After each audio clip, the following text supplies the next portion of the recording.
bonjour, c'est Marc Proulx de retour à la COPS aujourd'hui pour une troisième journée avec Balado Pédago. Marc Proulx, vous le savez, c'est la voix de la pédagogie du cœur. C'est mon balado présenté cette année par Cybercap. Je les en remercie encore une fois.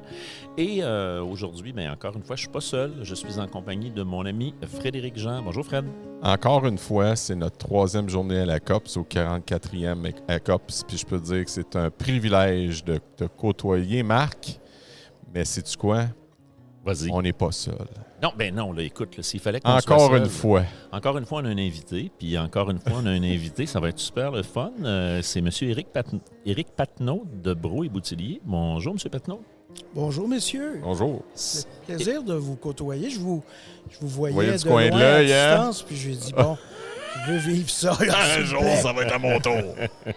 Mais on est rendu là. C'est maintenant que ça se passe. Éric Brault et Boutillier, c'est un partenaire de la COPS, puis on en parlait en s'installant, là, en plaçant nos micros, puis en mettant nos casques d'écoute pour enregistrer. On en parlait. C'est pas une nouveauté là, que Brault et Boutillier vient en soutien à cette organisation-là. Ça fait déjà un bout de temps, là.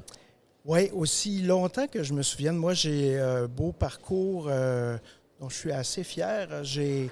D'abord, c'est une entreprise qui a du vécu, Brault et Boutillier, qui a su aussi s'ajuster à ces belles vagues, ces belles tendances. Puis là, en fait, l'évolution, parce que c'est pas juste des modes, hein, c'est Non. l'évolution de l'éducation. Toujours à la page, hein? Bien, on veut être utile dans Oui. moi, je parle toujours d'écosystème parce que en éducation, bien sûr, il y a les professionnels qui sont à l'œuvre. Puis dans tout ça, bien, il y a un besoin d'outils, souvent, qui peuvent être virtuels ou concrets. On est beaucoup dans le concret, nous. Puis ce qui a fait la marque de Brault et Boutillier historiquement, c'est l'arrivée de la robotique en classe. Puis on pense peut-être que c'est récent, mais nous, notre première incursion avec les robots ou le concept de robotisation, de programmation, ça remonte au milieu des années 90. Oh, ouais. Il y avait Effectivement, déjà là, des c'est outils. pas une nouveauté. Il y avait déjà des écoles qui taponnaient, des profs qui se disaient « Oh, il y aurait peut-être de quoi faire en sciences avec ça, entre autres. » là. On s'entend ensemble là, que c'était des pionniers. Ben OK? oui. Il fallait avoir déjà une vision de ça ou un intérêt marqué. Puis là, c'est là qu'on a vu comment tout ça a grandi. Et on a suivi ça. On a essayé d'être le pourvoyeur toujours pertinent d'outils, pour ne pas dire le pusher. T'sais. On est le pusher. Le pusher pédagogique. Pusher pédagogique, j'aime ça. Ça ferait une bonne cette pub. Hein? image. Hey! Brault et Boutillier, le pusher pédagogique. Va voir ton pusher.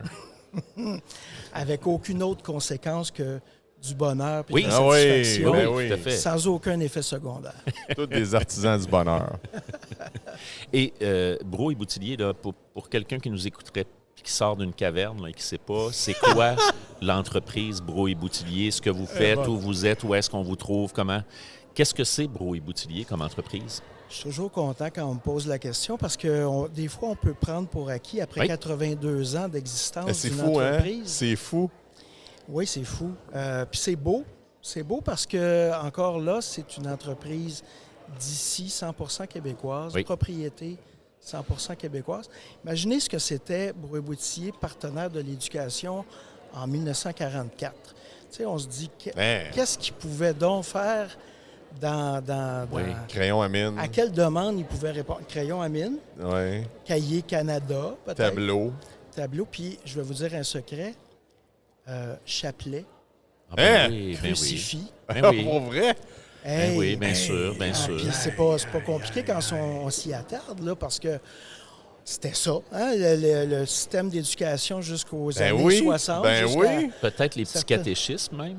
Sûrement. Hein. Ben Peut-être. oui, je peux imaginer. J'ai jamais mis la main sur le premier catalogue, mais ça doit ressembler à ça.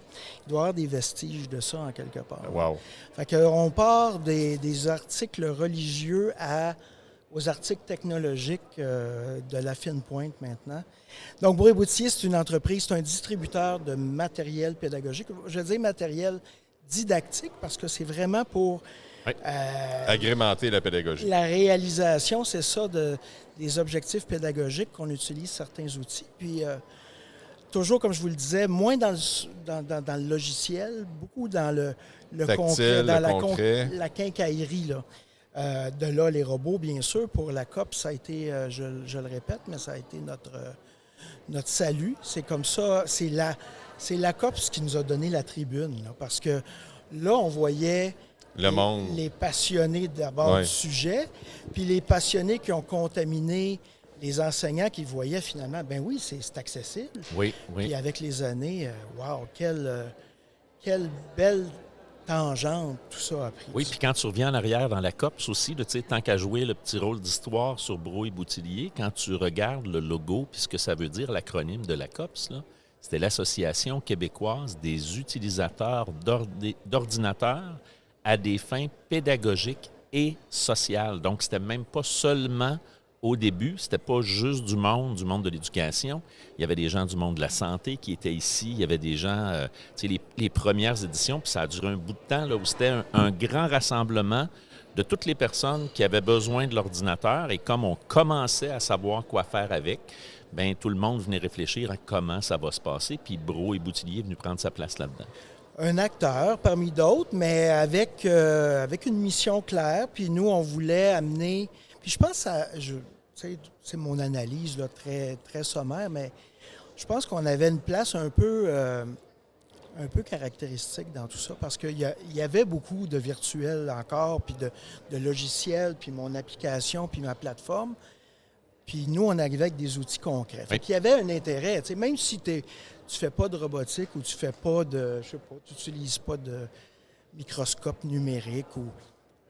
Tu es curieux, tu viens voir. C'est quoi cet outil-là? C'est quoi ce bébel technologique-là? Puis on a capitalisé là-dessus en amenant ça. Bien sûr, en amenant la pédagogie, parce que je peux peut-être poursuivre Vous savez, vous allez voir l'amour que j'ai pour cette entreprise-là, dans laquelle j'œuvre depuis plus de 30 ans. Là. Son utilité, c'est d'amener l'intelligence derrière le produit, à mon avis. On n'a jamais juste... mis des produits sur une tablette en disant, bon, ben prenez-le si ça vous tente. La COPS nous permettait aussi, par les ateliers, par la formation, d'amener les outils des apprenants. Vraiment. Tout à fait. Puis il n'y en a pas d'autres, il n'y a pas de comparable. Non. On a essayé ailleurs de trouver notre marché, notre public cible. C'est toujours la COPS qui nous l'a donné. Puis dans toute son évolution, là, comme on s'est dit un peu oui, ça a bougé. En coulisses tantôt, il y a eu des années plus difficiles. Actuellement, on est dans un creux en éducation, il faut se le dire, je pense, sans se cacher, au point de vue budgétaire, entre autres. Puis, mais malgré tout, une utilité qu'on pense avoir toujours. Puis, oui, puis moi, j'irais jusqu'à dire qu'on est dans une année, probablement une année de je dirais presque, là, quand je regarde la COP, c'est peut-être un petit peu un repli stratégique, là. On n'a pas eu le choix de prendre acte des coupures qui sont arrivées partout encore en sauvage dans les 2 dernières années, puis qui ont fait en sorte que là, il y a un peu moins d'acteurs qui ont été libérés puis qui pouvaient venir, puis tout ça. Mais on est encore là, pareil. L'événement a lieu. Il y a du monde, là. C'est pas anecdotique, là. Il y a du monde. Il y a plein de gens qui viennent réfléchir. Ça a été fait sur un format petit peu plus petit que les années passées. Mais convivial au maximum. Il y a beaucoup de gens qui disent « Ouais, c'est peut-être pas si grave qu'on soit moins éparpillés parce qu'on a l'impression de tous se parler, toute la gang, puis de plus se croiser. » Donc, moi, je pense que ça peut donner un autre bel élan pour la suite. Oui. Puis je veux pas faire de politique jamais, là, mais c'est important que les pédagogues lèvent la main haut et fort, puis le disent. Encore là, on est juste une partie de ce grand univers-là, mais je vois d'abord les professionnels de l'éducation à l'œuvre, je vois les efforts qui sont mis, je vois comment ça se passe dans une classe, puis je vois surtout qu'il y a de la... je ne veux pas dramatiser, mais il y a de la souffrance, là, dans le sens où tu veux mener à bien tes objectifs pédagogiques, puis on t'attache un peu les mains. Fait que ça prend de la résilience, ça prend de la ténacité. Fait que bravo. Moi, je peux juste applaudir les pédagogues parce que je vois que malgré tout, comme tu viens de le dire, Marc, on avance, on veut innover, on vient ici pour réseauter, partager. Fait que ils sont pas tuables, là. Ils sont pas tuables, les enseignants. On n'est pas tuables. On n'est pas tuables. Ils auraient jamais à l'usure. Écoute bien, Marc, je t'annonce qu'il prend sa retraite bientôt. Oui. Il y a 3 mois aujourd'hui. Là. Oh là là. Aujourd'hui, il n'est pas tuable, il va continuer encore 10 ans. Ben oui, c'est que sûr. Je prends ma flamme. retraite parce que j'arrive à ma 35e année, j'ai la possibilité de recevoir ma pension, c'est super. Je prends ma retraite. Ça veut juste dire que l'année prochaine, là, quand va arriver les Tu vas être encore premières plus journées libre. pédagogiques, au lieu de me lever à 7h30 pour me rendre à l'école, je vais me lever à 6h30 pour aller dans une autre école pour donner des ateliers de formation. Parce Ouais. que moi, je veux continuer. Puis tu sais, c'est drôle, hein, parce que je me fais parler de ça, Fred. Tu me parles de ça, là, j'en profite. Il y a beaucoup de gens qui me disent ça. Ils disent c'est capoté. Tu as fini, mais tu es déjà en train de planifier la suite. Ah ouais.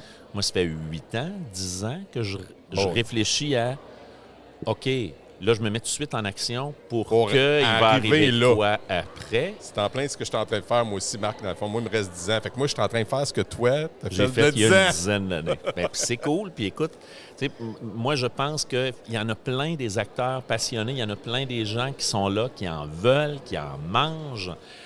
Et puis, tu sais, des fois, quand on se ramasse entre nous autres en gang, des fois, il y a des rencontres que j'anime avec des profs dans différentes écoles. Puis là, on se met à discuter de oui, mais le ministère, oui, mais si. Puis je dis, ça, on peut en jaser toute l'après-midi si Ouais, vous c'est voulez, ça. Jase-en. mais on n'a pas de contrôle. Exact. Ouais. Le seul contrôle que j'ai, moi, c'est une fois que j'ai fermé la porte de ma classe, là, comment je travaille. Et ce bout-là, on peut tous s'en parler en gang pour devenir meilleur. Et puis après, bien, une fois de temps en temps, tu as raison aussi, là, il faut, comme tu le disais, Éric, que les profs le disent. Écoutez, là, on a besoin, là. Faut donner un coup Ouais. de main, il faut soutenir. Je dis pas qu'il n'y a pas d'efforts qui ont été faits. Il y a des efforts qui ont été faits, il faut les reconnaître, Ah, mais absolument. Moses, Je tu sais, suppose pas ça. Là. Je suppose pas que il n'y a pas eu de revendication. Je sais que. Mais c'est parce que c'est grave ce qui se vit. Puis, c'est criant, absolument. c'est un manque de ressources flagrant et tout et tout. Bon, une fois qu'on sait tout ça, comme tu Oui, dis, oui. on avance, mais c'est beau. C'est beau parce que ça continue tout le temps. Puis nous, d'abord, comme entreprise, on se renouvelle, on s'adapte. Parce que, tu sais, quand vous avez le rhume, on se mouche, là. Ben oui. C'est normal, là. Tu sais, quand vous faites moins de projets parce que vous avez moins de ressources, bien, On achète moins de produits chez Bro et Boutillier, ceux qui sont inévitablement. en orbite là-dedans, là, Ben oui. ils mangent Ben la oui. claque un peu. Tout à fait. Mais ce sont des cycles, ce sont des... puis on va rejaillir tous ensemble plus fort, plus grand. J'avais envie de t'amener, je sais pas, là, je veux pas créer d'impair là-dedans, mais j'y vais quand même. Je voyais la gang d'Oplan, là, Dave et compagnie, là, qui sont toujours assez proches de vous autres. Là. Tu sais, là, je Ouais. voyais qu'ils occupaient un petit espace de votre kiosque. Puis moi, je trouve que c'est une gang sont super fins. dynamique. Là, tu sais, Ah oui, puis, ils ont du gaz, ils veulent. EdTech, là, qui... puis c'est vrai, tu me permets aussi de le souligner, c'est un des mandats qu'on se donne, Oui. d'encourager des fournisseurs, des développeurs locaux, parce qu'on est une communauté Oui. qui doit toujours garder la tête hors de l'eau, là, la francophonie, l'éducation. Il faut que dans notre beau monde, on se tienne. Puis oui, c'est un des exemples au plan. Il y en a d'autres. Il y a Génilab. Il y a, je pense à Génilab, une petite boîte qui fait du développement technopédagogique super innovateur, qui crée... Tu sais, moi, je fais affaire avec des fournisseurs de partout sur la planète. Oui. Puis tout à coup, je me tournais, puis je me dis, hey, il se fait la même chose ici, ben, pas ici à Québec, mais ça à rue Sherbrooke, Oui, à oui, oui. Montréal. Puis, puis pourquoi je ne l'encourage pas, là? Utiliser des microbits, faire de la programmation, développer des situations d'apprentissage. Pourquoi je vais chercher la compagnie suédoise qui fait quelque chose de trippant, puis que je n'encourage pas ce qu'il y a ici? Écoute, c'est essentiel pour nous qu'on le fasse. Puis ça continue. Je pourrais vous donner plein d'exemples de belles compagnies d'ici qui... encore là, on a un modèle. Il faut que ça soit du matériel concret, qu'on manipule. Alors, tous ceux qui sont dans ça, qui se greffent à nous, ensemble, on donne une vitrine à ces beaux développements-là. Bien, Éric, écoute, moi, je veux te remercier. Là. Je veux te remercier. En fait, je veux remercier Brouille Boutillier d'être encore là avec la COPS, année après année. Bon vent, mauvais vent, vous êtes là, on se croise tout le temps. Puis merci beaucoup d'avoir pris le temps de venir répondre à nos questions. C'est vraiment super. Puis privilège. J'aurais tendance à dire qu'on va se croiser l'année prochaine. Oh! Ah, c'est sûr. C'est un scoop, ça? Bah, je sais pas. C'est vous une le confirme, prédiction. en primeur. Salut. Merci beaucoup. Bonne fin de colloque. Bye-bye. Merci, Fred. Merci, Marc.